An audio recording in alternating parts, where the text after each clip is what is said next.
আসসালামু আলাইকুম।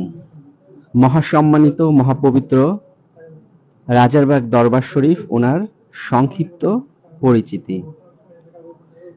আজ থেকে ৯০০ বছর আগে ৬০০ হিজরিতে পবিত্র দ্বীন ইসলাম ওনার প্রচার প্রসার করার জন্য যিনি খালিক, যিনি মালিক, যিনি রব মহান আল্লাহ রাব্বুল আলামিন, তিনি খাজা সাহেব রহমতুল্লাহ আলাই উনাকে ইলহাম করেন। যিনি খালিক, যিনি মালিক, যিনি রব মহান আল্লাহ রাব্বুল আলামিন, তিনি জানান যে আপনার হিদায়াতের ক্ষেত্র হচ্ছে হিন্দুস্থান, আপনি হিন্দুস্থানে চলে যান।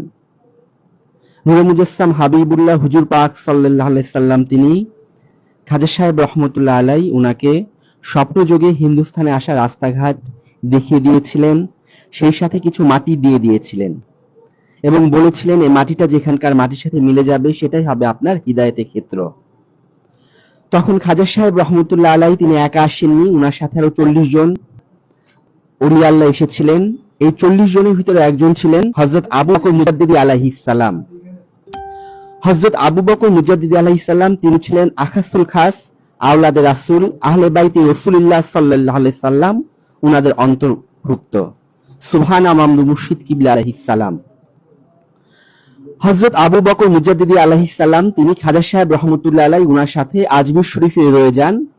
উনার অধস্তন পুরুষ হযরত আলাউদ্দিন আলাইহিস সালাম এবং হযরত মালাউদ্দিন আলাইহিস সালাম, হযরত সালাউদ্দিন আলাইহিস সালাম উনারা আজমির শরীফ থেকে দিল্লি থেকে কলকাতাতে কিছুদিন অবস্থান করার পর ওনারা চলে আসেন চট্টগ্রামে। হযরত আলাউদ্দিন আলাইহিস সালাম এবং হযরত সালাউদ্দিন আলাইহিস সালাম ওনাদের কারামত ছিল ওনারা পাথরে ভর করে সফর করতেন। ওনারা যে পাথরে দাঁড়াতেন সেটা ডুবতো না, মাইলের পর মাইল ওনাদেরকে বহন করে নিয়ে যেত। পরবর্তীতে হযরত আলাউদ্দিন আলাইহিস সালাম এবং হযরত সালাউদ্দিন আলাইহিস সালাম ওনারা চট্টগ্রাম থেকে চলে আসেন সোনারগাঁতে। তখন সেখানকার পার্শ্ববর্তী নদী সোনারগাঁকে ভেঙে নিচ্ছিল। তখন সেখানকার লোকজন বললেন যে আপনারা তো হচ্ছেন ওলি আল্লাহ এবং আওলাদে রাসূল, আপনারা আমাদেরকে মুসিবতের হাত থেকে হেফাজত করুন।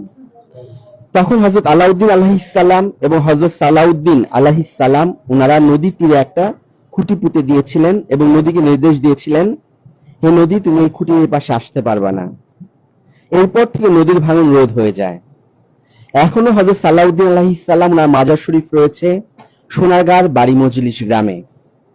পরবর্তীতে হযরত আলাউদ্দিন আলাইহিস সালাম তিনি চলে আসেন পার্শ্ববর্তী গ্রাম প্রভাকর্দি শরীফে। সেই প্রভাকর্দি গ্রামের মিয়াবাড়ি হচ্ছে রাজারবাগ শরীফ উনার মুর্শিদ কিবলা আলাইহিস সালাম উনার গ্রামের বাড়ি। সেখানে ওনার ঊর্ধ্বতন পূর্বপুরুষের মাজার শরীফ রয়েছে। সেখানে বিভিন্ন অলৌকিক ঘটনা সংঘটিত হয়ে থাকে।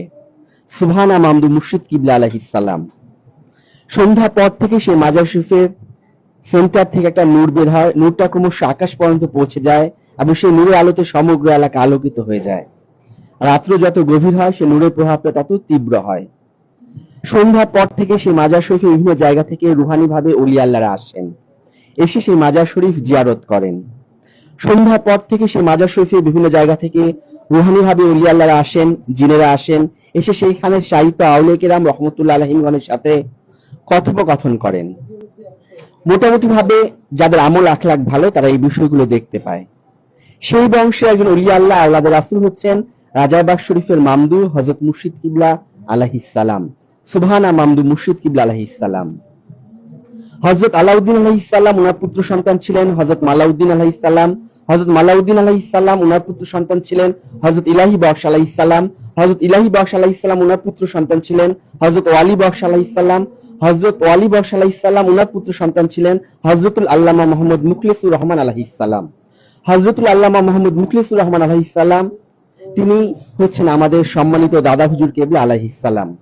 হযরতুল আল্লামা মুহাম্মদ মুখলিসুর রহমান আলাইহিস সালাম দাদা হুজুর কেবলা আলাইহিস সালাম তিনি 1947 সালের দিকে এই ঢাকা রাজারবাগে একজন হিন্দু মহিলার কাছ থেকে 1700 টাকা দিয়ে 3.5 বিঘা জমি আর একটা বাছুর গরু কিনেছিলেন।